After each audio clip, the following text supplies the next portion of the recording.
Bonjour à tous, amis youtubeurs. Voilà, je viens faire une petite vidéo ici pour vous parler bien de la collection Je construis la Tour Eiffel qui est sortie en décembre 2015. Et donc, je voulais faire un petit coup de buzz parce que dès que cette collection est sortie, en fait, nous avons vu quelques vidéos sur YouTube montrant le montage du numéro 1 ou du numéro 2 jusqu'au numéro 3 à peu près, avec des personnes bien, qui parlaient de cette collection en tant que passionnés. Et puis après, plus rien, on n'a plus rien vu, plus aucun tuto, plus aucune information par rapport à ces youtubeurs. Alors du coup, je me suis dit, moi aussi, je vais faire une petite vidéo car moi j'ai commencé cette maquette début décembre. Je l'ai continué, j'ai voulu vous en faire part, voilà, vous donner mes impressions sur cette maquette. Actuellement, eh bien, on en est au numéro 38, que l'on va récupérer d'ailleurs mercredi prochain en buraliste.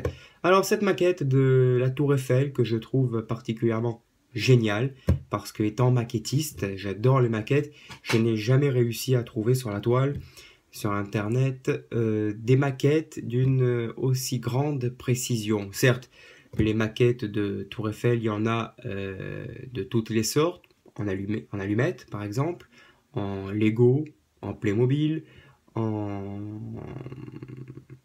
en briques, en plastique, en puzzle, enfin un tas de choses sur la Tour Eiffel, mais jamais d'une précision aussi égalée. Bon, alors après, je vous la montrerai bien sûr, l'avancement de cette maquette au numéro 38.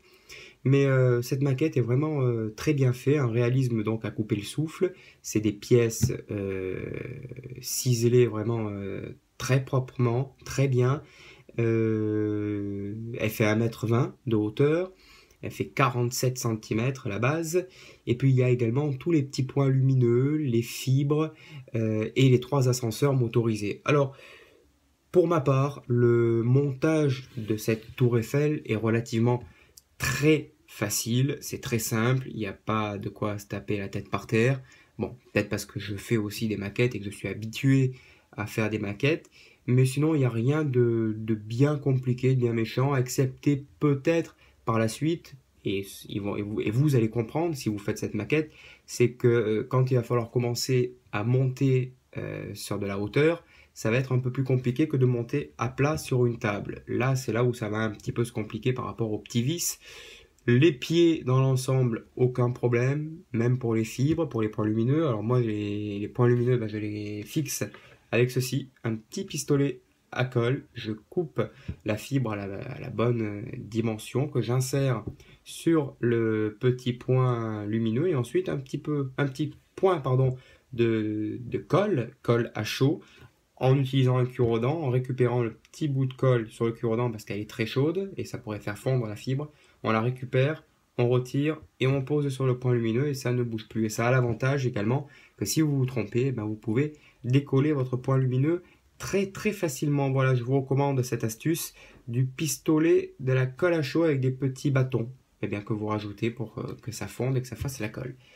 Voilà, donc les pieds, aucun problème. Là où on a eu un petit léger souci au niveau du montage, et c'est là où ça va se compliquer d'ailleurs, et c'est là où ça commence à être intéressant, c'est au niveau des arches, où il faut être un peu plus précis, faire un peu plus attention parce que c'est beaucoup plus fragile et beaucoup plus difficile également à installer. Voilà, donc en ce qui concerne la Tour Eiffel, elle s'arrête, enfin la collection se termine décembre 2017, donc il nous reste encore 1 an et demi à patienter. Moi, je suis en ce moment comme un fou. Vraiment, je décompte les jours pour avoir mon numéro toutes les semaines en marchand de journaux. Alors voilà, je voulais qu'on parle un petit peu de ça aussi, que je vous donne mon avis sur ce genre de maquette, que moi je vous dis, je trouve ça superbe, la maquette de la Tour Eiffel, car vous ne la trouverez nulle part ailleurs. Mais je tiens également à pousser un petit coup de gueule pour toutes les personnes qui disent que ça coûte cher, 100 numéros la collection, le numéro coûte 11,99 €, alors du coup sur 2 ans, ça me fait 1 200 €. Moi je dis, stop, arrêtez tout les gars, il faut arrêter de penser comme ça, parce que dans ce cas, on s'en sort plus. Je suis fumeur, je fume, donc j'achète un paquet de cigarettes tous les jours. 6 € et quelques, ça me coûte pas cher. Maintenant, si on vous demanderait d'acheter, au lieu d'un paquet tous les jours, d'acheter 350 paquets en une seule fois. Vous ne pourriez pas, ça vous coûterait trop cher. Si vous voulez les exemples, on peut continuer. Votre baguette de pain, vous l'achetez bien tous les matins, 90 centimes en moyenne. D'accord. Si on vous demandait maintenant d'en acheter 350 en une seule fois, seriez-vous prêt à mettre 350 euros dans du pain pour l'année? Je pense pas. À ce moment-là, vous achèteriez sûrement une machine à pain pour faire du pain. Et ainsi de suite. On a dans le monde des dépenses quotidiennes.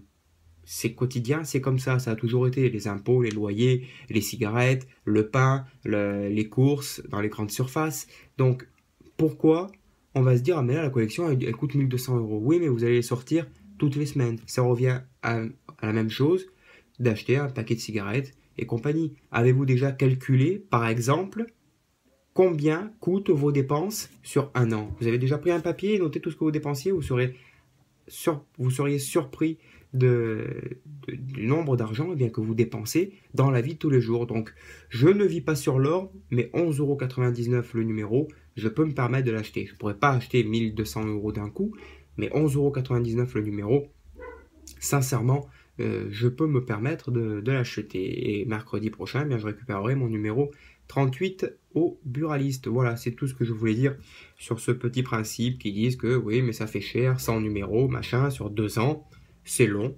Vous avez peut-être une maquette de très haute qualité que vous n'aurez sûrement plus jamais. À la Tour Eiffel, je ne regarderai plus jamais des maquettes de Tour Eiffel parce que la mienne, elle est vraiment superbe. Elle est en 3D, les pieds sont creux.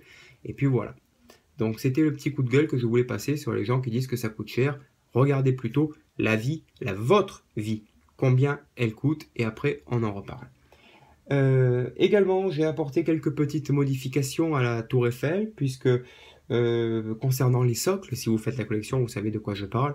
Je vais bien sûr parler des socles où reposent les pieds, où je trouvais que la couleur dorée par rapport à la tour, ça n'allait pas, parce qu'on n'arrivait pas à différencier le socle en lui-même et le pied.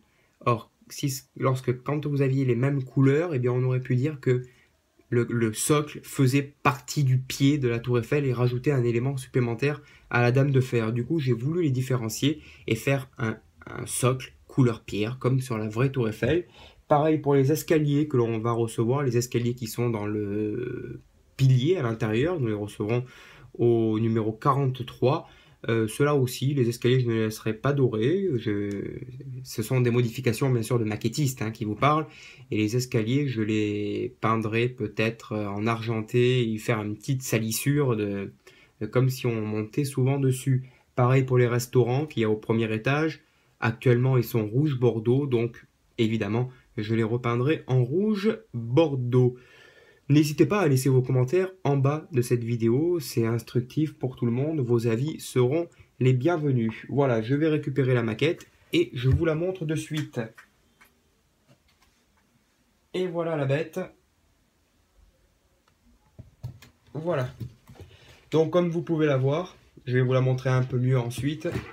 Elle est carrément magnifique, je n'ai pas honte à le dire, mais tous les jours, je m'arrête un quart d'heure devant et je l'admire. Sincèrement, tout simplement, je l'admire. Alors vous voyez, vous avez plusieurs petits points lumineux déjà. Vous avez les arches de montée, donc là on ne le voit pas bien, mais il y a bien 2 arches. Tous les arches sont pratiquement montées, mais il n'en manque plus que 2. Le numéro 35 qui était en retard, donc que je vais recevoir, et le numéro 38 avec la dernière arche que nous recevrons la semaine prochaine, avant d'attaquer bien la structure du premier étage. Donc voilà, je vais faire un petit tour de plateau, et voilà, et je vous montre les pieds. Et vous me dites, n'hésitez surtout pas à me dire si vous trouvez une maquette en kit qui est exactement la même que celle-là, eh bien, je vous mets au défi de la trouver car elle n'existe pas. Voilà, vous voyez un pied, le pied qui est creux à l'intérieur, vous pouvez le voir. Je vais même vous montrer le socle, voilà, le socle quand il a été repeint. Voilà, il a vraiment été repeint couleur couleur pierre, tout simplement, avec les nuances de marbre. Voilà, j'ai marbré, j'ai fait une petite coulure également, une petite salissure et bien sûr un jus pour faire ressortir les reliefs des pierres. Et si vous êtes intéressé de refaire ceci, n'hésitez pas à le mettre dans les commentaires et je vous apprendrai ou je vous montrerai, je vous ferai un tuto de comment on repeint ces socles en 8 étapes car il y a 8 couches de peinture dessus. Donc voilà, donc je fais un petit tour et vous voyez bien la maquette, le réalisme de la maquette. Voilà, voilà. Je vais vous montrer aussi également un petit peu par-dessus. Voilà. Voilà par-dessus à quoi ça ressemble. Vous avez il y a plusieurs câbles encore qui dépassent. Hein, c'est normal, c'est des câbles qui alimenteront une partie de l'éclairage, une partie des ascenseurs. Donc voilà. Voilà. Donc effectivement, un pied creux et une maquette avec un réalisme à couper le souffle. Vraiment à couper le souffle. C'est une maquette vraiment de très très haute qualité. Voilà, les pièces sont numérotées, le pas à pas est très instructif. La maquette, je vous cache pas que, bon, en vidéo ça se voit pas beaucoup, mais elle va être très très grosse. Je ne sais pas du tout où je vais la mettre, mais sincèrement en tout cas, je ne voulais pas passer à côté de cette merveille, de ce chef-d'œuvre d'ingénierie, comme ils le disent dans la publicité. Voilà, n'hésitez pas à laisser vos commentaires. Voilà, ceci, eh bien, c'est la tour Eiffel au numéro 38. Voilà, donc je trouve que l'avancement est plutôt pas mal, déjà. Au numéro 38, on est presque dans 2 mois à la moitié, donc à la moitié de la collection. Donc je trouve que c'est vraiment super. Alors oui, j'ai mis une petite planche tout simplement parce que pour l'instant, tant que la structure du premier étage n'est pas, comment dire, n'est pas mise en place, ça reste encore très fragile. Les pieds y bougent et comme les arches sont très très fines, si je soulevais eh bien, les 4 piliers ensemble, ça risquerait de branler un petit peu la structure. Donc c'est pour ça que je l'ai mise sur une planche. Et comme ça, eh bien, il n'y a plus rien qui ne bouge. Voilà. Les petits vis pour mettre les arches, ça a été un peu plus compliqué parce que forcément, ils sont beaucoup plus petits. Donc, vous voyez, voilà, les petits vis qu'il y a ici, ils sont beaucoup plus petits. Donc c'est très très fin, il faut faire attention qu'ils ne cassent pas. Pareil pour les petits points lumineux.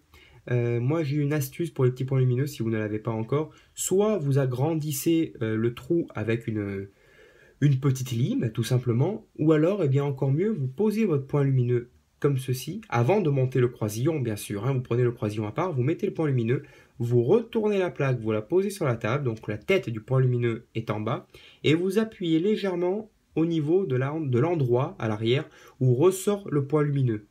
Et tout simplement, le point lumineux va rentrer. N'appuyez pas sur les extrémités du croisillon, car sinon vous risqueriez eh bien, de le déformer. Vous appuyez bien au milieu, et là, fini les crampes aux doigts pour enfoncer les petits points lumineux. Une collection avec passion que je vous invite à donner votre avis, à partager ce que vous pensez de ça. Et puis, j'espère vous revoir très bientôt. Je continuerai à faire des vidéos de temps en temps, du montage, car oui, je n'étais pas là pour vous présenter le numéro 1, mais au final, je m'aperçois bien que toutes les personnes qui ont présenté le numéro 1, le numéro 2, le numéro 3, les grands professionnels des tutos qui ont mis ça sur Internet, eh bien, n'existent plus.